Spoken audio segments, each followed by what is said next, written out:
नमस्कार. आजच्या या विशेष विश्लेषणात आपण एका अशा गोष्टीवर चर्चा करणार आहोत जी आपल्या अगदी परिचयाची आहे, पण तिचे शेतीतले फायदे ऐकून तुम्ही थक्क व्हाल. शतकानुशतके भिंती रंगवण्यासाठी किंवा खाण्याच्या पानात वापरला जाणारा साधा चुना, पण हाच चुना आजच्या आधुनिक शेतीमध्ये एक अत्यंत प्रभावी आणि चमत्कारिक सुपर खनिज म्हणून कसं काम करतो हे आपण एका कृषी तज्ज्ञाच्या दृष्टिकोनातून समजून घेणार आहोत. चला तर मग थेट सुरुवात करूया. सर्वात आधी या स्लाइडवरच्या या आकड्याकडे बघा. प्रति एकर फक्त 10 रुपये. आश्चर्य वाटलं ना? होय, केवळ 10 रुपये खर्च करून आपण आपल्या पिकांना आवश्यक असलेलं कॅल्शियम भरपूर प्रमाणात देऊ शकतो. त्यासाठी कोणत्याही महागड्या रासायनिक खतांवर अवलंबून राहण्याची अजिबात गरज नाही. हा एक छोटासा बदल शेतीचं संपूर्ण अर्थकारण बदलून टाकू शकतो. तर आज आपण नेमक्या कोणत्या गोष्टी उलगडून पाहणार आहोत?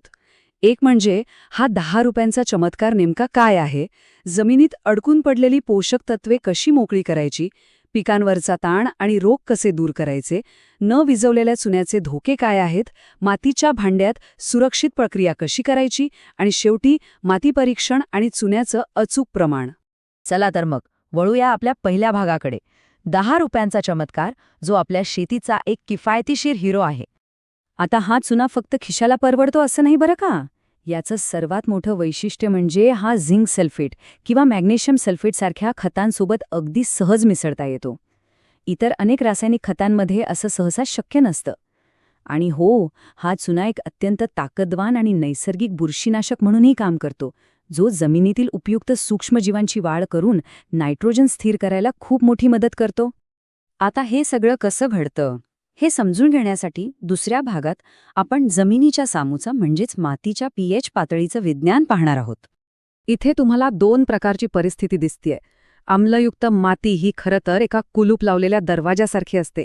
तिथे ॲल्युमिनियमची विषारी पातळी इतकी जास्त असते की जमिनीतील फॉस्फरस ब्लॉक होतो आणि पिकांना तो घेताच येत नाही. पण जेव्हा आपण चुना वापरून मातीचा pH संतुलित करतो तेव्हा काय होतं, तो बंद दरवाजा उघडतो. अडकून पडलेला फॉस्फरस मोकळा होतो आणि पिकांच्या मुळांची वाढ अतिशय वेगाने आणि मजबूत होते. तिसरा आणि अतिशय महत्त्वाचा भाग म्हणजे या मोकळ्या झालेल्या पोषक घटकांमुळे पिकांवरचा ताण आणि रोग कसे दूर होतात ते आता आपण पाहूया. बऱ्याचदा आपण पाहतो की टोमॅटोच्या तळाला काळी डाग पडतात, ज्याला ब्लॉसम एंड रॉट म्हणतात, किंवा टरबूज आणि मिरचीला अचानक तडे जाऊ लागतात. आंब्यासारख्या फळांची प्रचंड गळती होते. हे सगळं कॅल्शियमच्या कमतरतेमुळे होतं. पण चुन्याचा योग्य वापर या सर्व विनाशकारी समस्यांना एका झटक्यात थांबवू शकतो. आणि आणखी एक कमाल म्हणजे जर पिकांना तणनाशकाचा तीव्र धक्का बसला असेल तर ग्लुकोन डी सोबत चुन्याची फवारणी केल्यास पिके त्या जीव घेण्या तणावातूनही अगदी सहज बाहेर येऊ शकतात. पण थांबा, या चमत्कारासोबत एक मोठा धोकाही जोडलेला आहे. आपल्या चौथ्या भागात आपण न विझवलेल्या चुन्याच्या धोक्यांबद्दल बोलणार आहोत. हे अतिशय काळजीपूर्वक समजून घ्या. जेव्हा कच्चा चुना म्हणजे कॅल्शियम ऑक्साईड पाण्याच्या संपर्कात येतो तेव्हा तिथे प्रचंड उष्णता निर्माण करणारी एक भयंकर रासायनिक प्रक्रिया घडते. जर तुम्ही चुकूनही हा न विझवलेला कच्चा चुना थेट उभ्या पिकांवर वापरला तर त्यातून निघणाऱ्या या भयानक उष्णतेमुळे तुमचं संपूर्ण पीक अक्षरशः जागेवरच जळून खाक होऊ शकतं.